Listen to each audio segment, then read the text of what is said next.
goal, according to the U.S., is to confront the drug cartels operating in the region.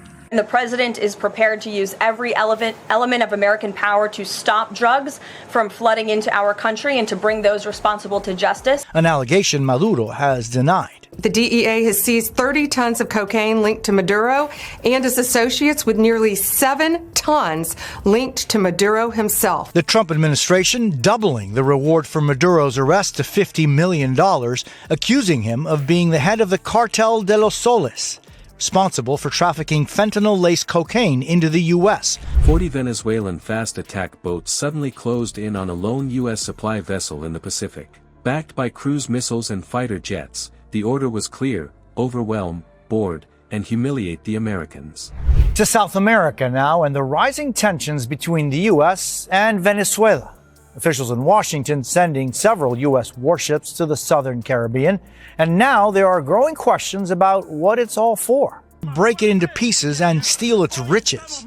That rhetoric in response to a major development from the Pentagon, mobilizing U.S. Navy warships and thousands of personnel off Venezuela's coast. In Venezuela's capital, leader Nicolás Maduro putting his military on display, accusing the United States of preparing an invasion. Colonizar a Venezuela. Maduro saying the U.S. wants to colonize Venezuela. At 4:12 a.m., missiles slammed against USS Mason's hull as sailors braced for impact in the dark chaos. But here's the question: can a single destroyer's layered defenses survive a multi-domain swarm built to overload it? This battle didn't just test steel and firepower, it tested discipline under fire. And the answer shocked everyone watching. Before we move on, I'd like to ask you a small favor. If you appreciate this content, please take a second to like this video and subscribe to the channel. Over 98% of you watch the videos without subscribing. It costs you nothing, but it makes a huge difference to us. So, did you click the subscribe button? Great, thank you so much. Now, back to the video. The White House also designating that cartel an international terrorist organization. That accusation echoed by Ecuador, Paraguay, Argentina, and other countries. All of that comes after Venezuela's political crisis and economic collapse caused what may be the largest mass migration in the Americas in recent history, adding to the pressure inside Venezuela. After widespread claims that Maduro ignored last year's election results and clung to power. 40 fast boats tore across the Pacific at nearly 40 knots, their wakes cutting white scars on black water. Overhead, fighter jets from Venezuela circled wide arcs, while on the coast batteries prepared to launch missiles into the night. One American destroyer sat at the center of it all, outnumbered 10-1, staring down a swarm designed to crush it before dawn. This is the story of how USS Mason faced that flood, and of how a steel wall of discipline withstood chaos itself. The Venezuelan plan hinged on mass and pressure.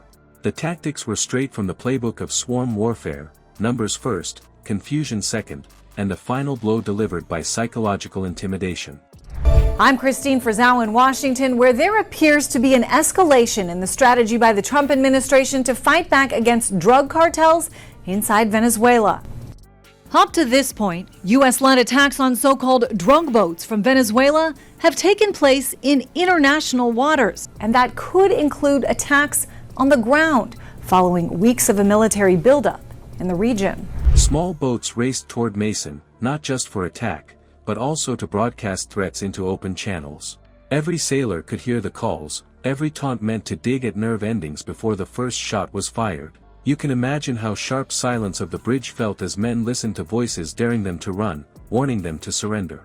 The goal wasn't just to sink steel, it was to cut into morale before the missiles even launched. Meanwhile, the swarm itself pressed forward in a widening fan. Some boats carried RPGs, others heavy machine guns, and a portion prepared for deliberate ramming if it came to that.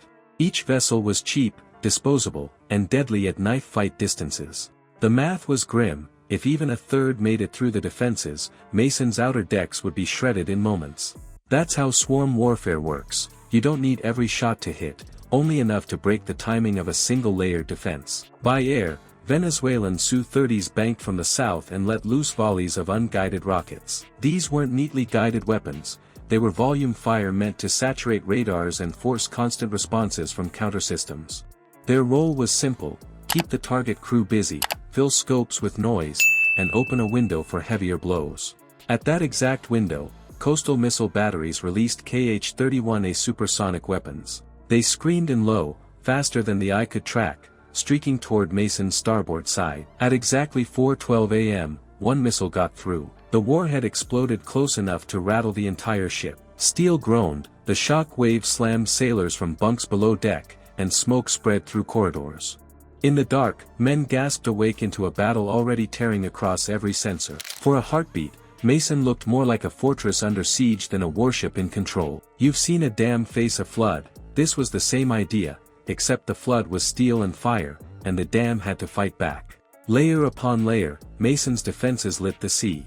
The CIWS spat tracer streams, shattering incoming rockets before they touched steel. CRAM systems tracked arcs of unguided fire and cut them out of the sky. The 5-inch Mark 45 sent its thunder into the sea lanes, forcing fast craft to scatter before their line tightened too close.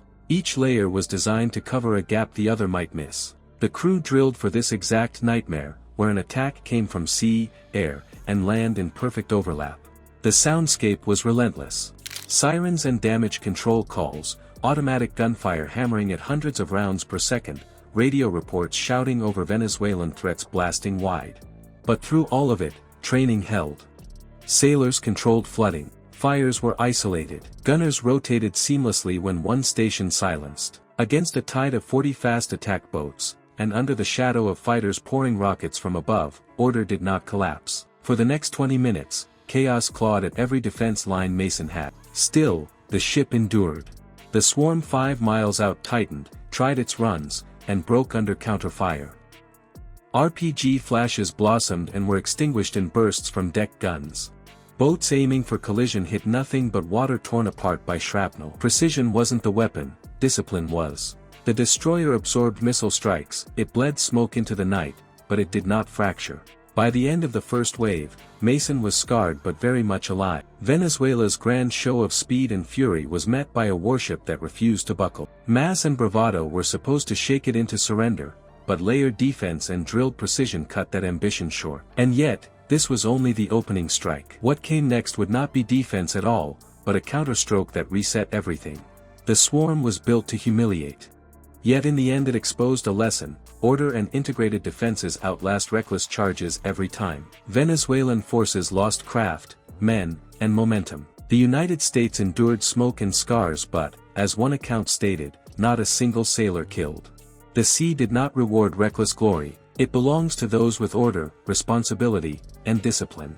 If 40 boats with fighter support couldn't crack one destroyer, what hope would any hostile fleet have against a full carrier strike group? Subscribe and join a community that seeks to understand the realities of modern conflict.